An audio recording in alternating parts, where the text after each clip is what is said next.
কুরবানি অনেক স্ত্রীর উপরে, অনেক বোনের উপরে, অনেক মায়েদের উপরে ওয়াজিব, অথচ তারা জানেই না। এবং বাংলাদেশে অ্যাভেলেবেল এমন ঘটছে, একটা পরিবারে স্ত্রীর উপরে ওয়াজিব, মায়ের উপরে ওয়াজিব, বোনের উপরে ওয়াজিব, কিন্তু পরিবার থেকে যিনি পরিবার পরিচালনা করেন তিনি শুধু একা কোরবানি দিচ্ছেন, অথচ দেখা যায় তার উপরে কোরবানি ওয়াজিব না, তিনি দিচ্ছেন। আপনারা একটু আশ্চর্য হবেন, হুজুর আবার এটা কি ধরনের মাসালা বলে। হ্যাঁ, দেখুন, আপনার স্ত্রীকে অনেক অনেক পরিবার আছে, স্বামী তার স্ত্রীকে গহনা দিয়েছে, সম্পত্তি দিয়েছে, গহনা মানে স্বর্ণ দিয়েছেন।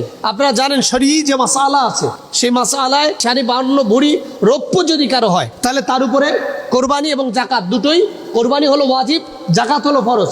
কোরবানির জন্য হলো শর্ত, কোরবানির দিনে 52 ভরি রৌপ্যের সমপরিমাণ অর্থের মালিক আপনি হলেই আপনার জন্য কোরবানি ওয়াজিব। আর অন্যদিকে এই ফরজ মানে জাকাতের ফরজের ক্ষেত্রে 52 যে রৌপ্য আছে সেটা 1 বছরের স্থায়িত্ব হতে হবে। এখন আমার প্রশ্ন হলো, বা আমার বলার, আপনাদেরকে বলার থিম প্ল্যান হচ্ছে, আমরা অনেকে আমাদের স্ত্রীকে স্বর্ণ দিয়েছি, এই স্বর্ণের পরিমাণটা খেয়াল করে শুনবেন। শরিয়া মাসালা হলো স্বর্ণে তো 7.5 ভরি হওয়া লাগে, কিন্তু কারো কাছে যদি 2 ভরি অথবা 1 ভরি স্বর্ণ থাকে যার সমপরিমাণ মূল্য বর্তমান বাজারে 1,05,000 টাকার উপরে, অর্থাৎ 52 যদি আপনি রৌপ্য ধরেন তার মূল্য বাজার 1,05,000 টাকা, আর বর্তমান 1 ভরি স্বর্ণের দাম 1,65,000 70,000 টাকা। তো সাধারণত 1 ভরি শূন্য যার কাছে আছে তিনি কিন্তু অলরেডি 52 রৌপ্যের অর্থের থেকেও বেশি মালিক, কিন্তু তার উপরে ওয়াজিব না।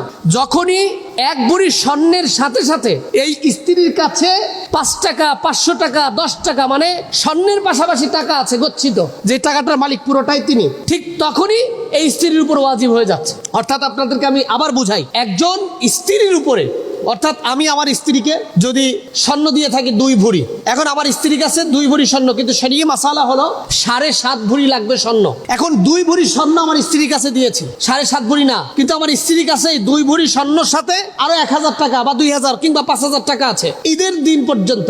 এই টাকা যেহেতু আছে, শরিয়া মাসালা বলছে, ফকিহগণ ওলামায়ে কেরাম বলছে তার উপরে কোরবানি ওয়াজিব। তবে যদি শুধু 2 ভরি স্বর্ণ আছে, কোনো টাকা নাই, 1 টাকাও কাছে নাই, যদি এমনটা হয় সেক্ষেত্রে কিন্তু তার উপরে ওয়াজিব হবে না, তখন হলো 7.5 ভরি স্বর্ণের হিসাব চলে যাবে। কিন্তু যদি স্বর্ণও থাকে পাশাপাশি টাকা, এবং সেটার পরিমাণ যদি 1,05,000-এর উপরে হয়, তাহলে তাকে কিন্তু ওয়াজিব আদায় করতেই হবে, এবং না করলে সে গুনাহগার হবে। এবং যারা অভিভাবক অর্থাৎ স্বামী যারা, তারা ঋণী থাকেন, ঋণ পরিশোধের পরে অনেকে অর্থ থাকে না, তার উপর ওয়াজিব না, কিন্তু দেখা যায় স্ত্রীর উপর ওয়াজিব। এবং বলতে পারেন হুজুর আমরা কি স্বর্ণ বিক্রি করে ফেলবো? স্বর্ণ বিক্রি করার কথা এটা মাসালা না, মাসালা হচ্ছে আপনার এমন পরিমাণ স্বর্ণ থাকলে কোরবানি দিতে হবে। এখন সেই টাকা আপনার স্বামী আপনাকে দিতে পারে, অন্য কেউ দিতে পারে।